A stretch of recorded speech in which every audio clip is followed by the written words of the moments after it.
What's going on, everyone? Welcome back to another MDR tinkering video. Thank you all for tuning in. Now today, like I mentioned before, I'm gonna kind of talk about what's all done to my 2001 Mustang GT. Now, I've hinted in a couple of videos to start the channel off that it is a built-in cammed 4.6, engine. It's kind of Frankenstein together. I'm gonna kind of break that down for you. So stay tuned, give you all the juicy details.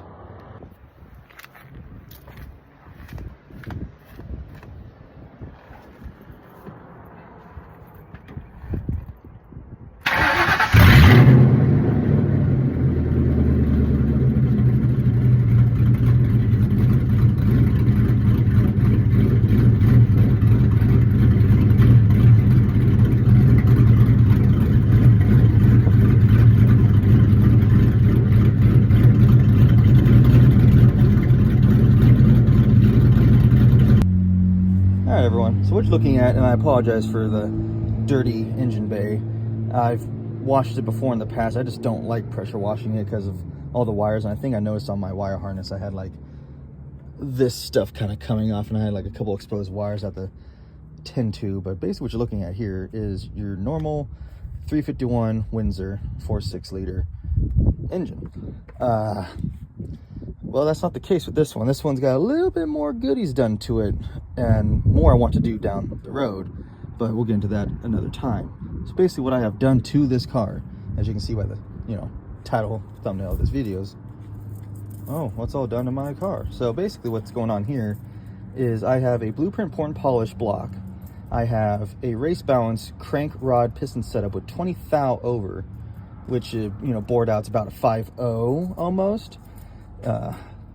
It's got Molly rings. It's got a stage 2 cam kit with Viking springs, which are almost maxed out on how high I can go on my lifters.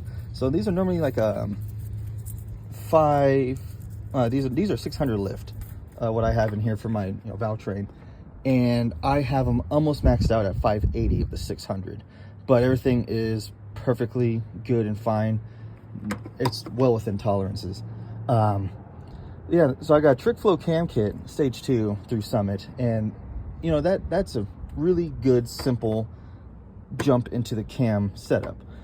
Basically what you can do with that is, if you have that cam kit and you have cats, tune or no tune, you can take it to anywhere and it'll still pass smog, flying colors. Ask me how I know. I lived in California for a little bit. I don't live in Cali no more, and that's where I get a little bit more into my exhaust setup down the road. But yeah, now I got Viking springs on this thing. I got, what is it? ARP head bolts. I got King bearings. It's Frankenstein, big time. And the life of this engine started back in 2018 when I bought it from a buddy who, threw a rod. And when I got it, as the cheap route, I went to this one place, which I ain't gonna name where it is, because if y'all's in California, ever had to go through this guy, it's not good. Basically what ended up happening is I got a stock engine rebuild on payments, because at the time I didn't really have much money, and so I was trying to find a way to do this cheap, and while I still I had my truck still. But yeah, I did a stock build that lasted a good 5 months or so. What this guy did is what you don't ever do to an aluminum block, is you don't wet sand it. Okay, it just tears the aluminum up, and this guy knew what he was doing, but he tried to cover it up with copper seal. Okay, so yeah, at first it was running pretty dang good. I was tinkering around with some exhaust with a buddy, and we just kept coming up with random exhaust setups for this thing, and basically from there it started misfiring, but it wasn't really giving us like accurate where it's coming from with the misfire.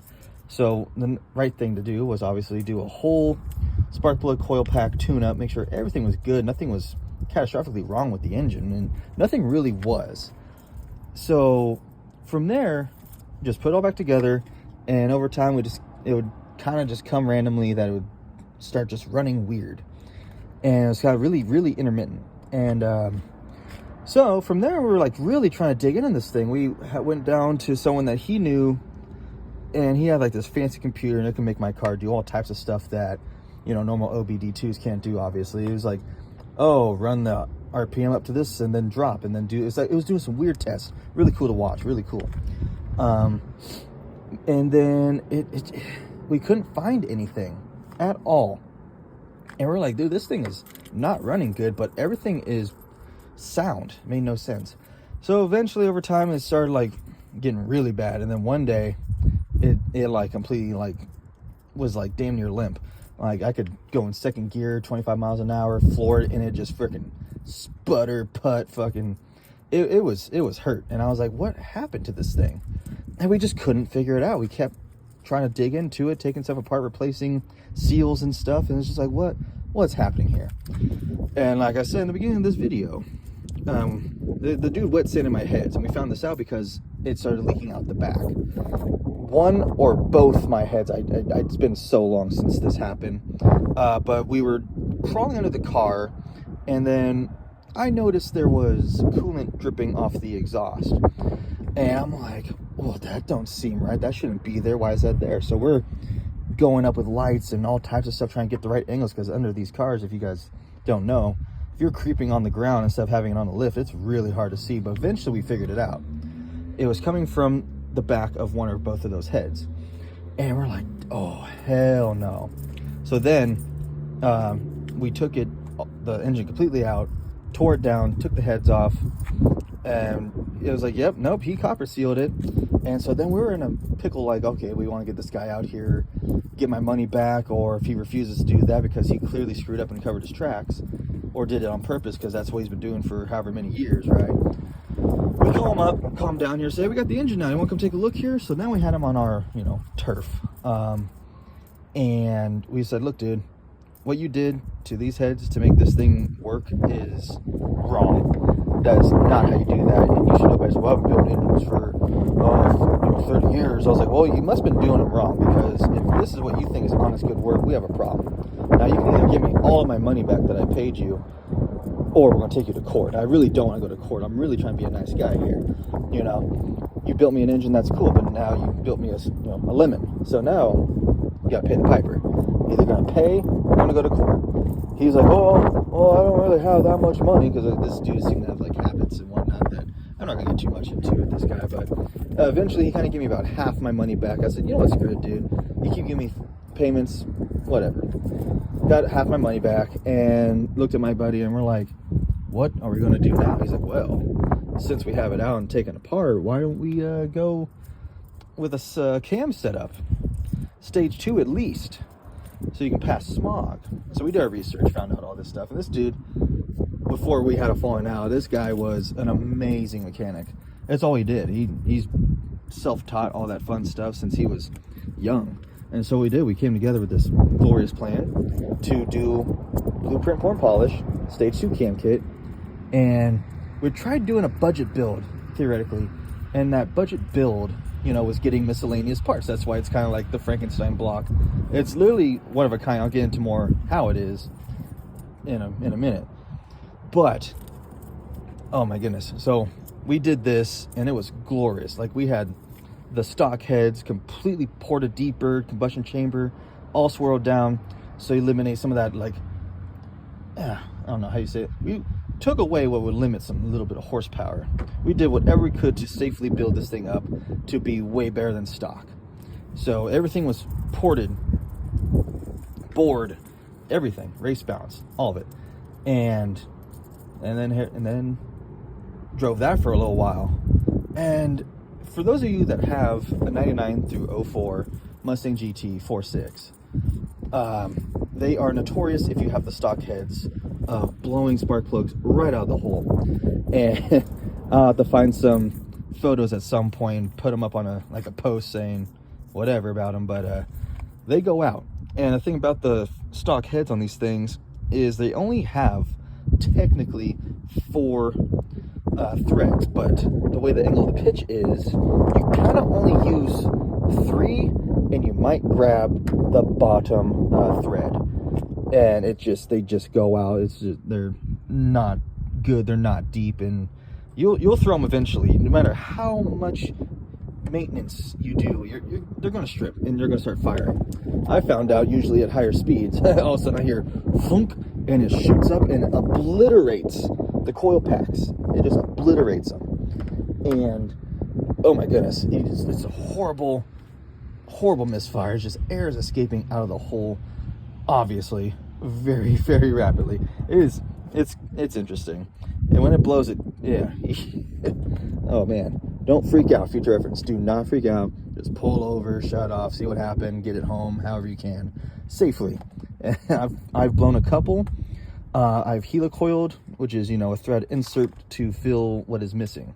So you use a tap and die, get down there, and make new threads for that thing. Comes in a kit, or you can buy separate pieces for whatever you want to do to make it work. But that's how that works. You tap and die it, throw the helicoil in, which is just a little sleeve insert. And worst comes to worst, if you want to keep everything about your car and it does it again, same hole, you typically got to go get like one welded in. It's supposed to be more permanent, but it's horrible. I've blown 3 times, and one time I blew one that already had an insert. When we got my heads back, we noticed there was already a welded one in there. So we're like, okay, this thing has thread issues. And so we eventually, I end up moving away for a little while. I drive the car around, it's doing fine, and then one day I freaking shot a spark plug out again. And this time the one that shot out was the one with the welded in insert. And this was a big piece of metal compared to a helicoil insert. And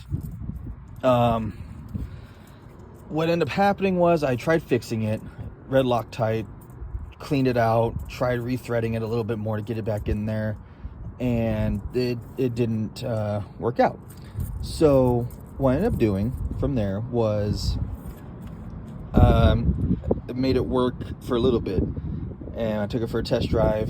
I did one downshift after like 20 minutes of driving, and it shot back out. And so I had to park the car, and I had to figure out what I'm going to do, because now I don't have a vehicle. I moved out of state, all that crap. So what ended up happening was I packed the car up, moved back to California, got in contact with my buddy, which we were still on good terms at the time, and we then went right back into it. So what ended up happening is we tear it down, and we noticed where that big insert was when it fell back down into the hole. It somehow cracked the outer side, upper part of the piston. It cracked one of the sidewall pieces, and so it barely broke too. It was unfortunate. So what we ended up doing was I had to order new pistons. So I got new pistons, same size, 20 thou over, and was able to use the same set of rings because they haven't quite done their thing yet when it comes to the cycling of a build engine. But we did that. But what we did is we found a pair of 2011 Crown Vic heads. Right? All right. So that's how this thing is kind of like a one of a kind that I know of anyone I ever knew that had Mustangs that did stuff to them.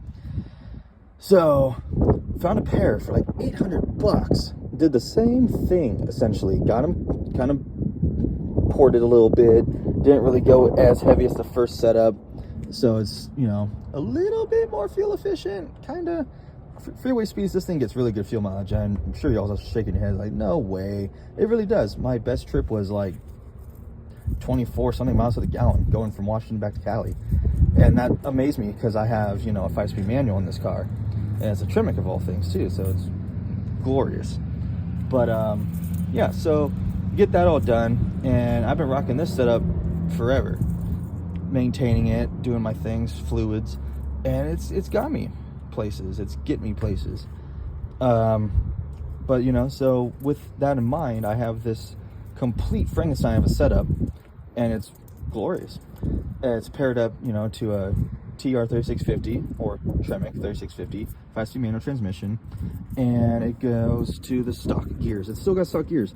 Everything besides this engine is stock, and almost 300,000 miles on the body. And you can see that in some of the paint in some spots, which is why in time I want to order some wrap and try to learn how to wrap by myself, do my own wraps without having to go pay arm and a leg for a paint job or a wrap job, because, you know, clearly they get paid for a reason, for good work. I want to kind of dabble in doing wraps myself, and that's kind of like the goal of this thing. I want to get more applications done to it. Like, I want to do at least a pro charger down the road. I want to do all kinds of things. I want to do like a transmission build, so like I get it all freshened up, everything's freshened up and good to go. But yeah, that's pretty much what's done to this car, guys. And, you know, like I said, I have future plans. They'll come in future videos. You know, 4.6 built cam, stage 2, Tremec, 5-speed with, I have stock headers on still, but I have a catless 2.5 inch, hold on, I can't speak today. I have a catless 2.5 inch H-pipe off-road, and that's usually paired up to just, you know, 2.5 all the way through with a decent sized muffler. But as I said before, my mufflers, one of them cracked. I had to take them off. It just doesn't sound the best. I plan to buy more mufflers down the road, kind of go piece by piece, rebuilding another custom exhaust. So that's in a nutshell. This is my built-in cam 2001 Mustang GT. More videos to come. Thank you all for your support and all that. More videos, get more stuff done. I'm gonna try to find more things to do. I'll just tinker on things for fun. That's what I like to do. So yeah, with that in mind, thank you all so much for the continued support. And if you have not already, please like and subscribe, share the videos, get it out there. Help me get to the goal of at least 500 subscribers and get those watch hours up, because I can't really do much with this if I don't have like the extra assistance. You know, bleep bloop down in the comments what you guys want me to do for content, like what piques your guys' interest, what tickles your fancy, if you know, what have you. I love positive feedback. I like hearing ideas. I'd love to do what I can for you guys, bring you content that you guys want to enjoy watching. What you see a notification pop up for, you will be like, oh yeah, I gotta sit down and watch that. Just let me know. I read all comments, and thank you guys for your support. Until the next one, have a good day.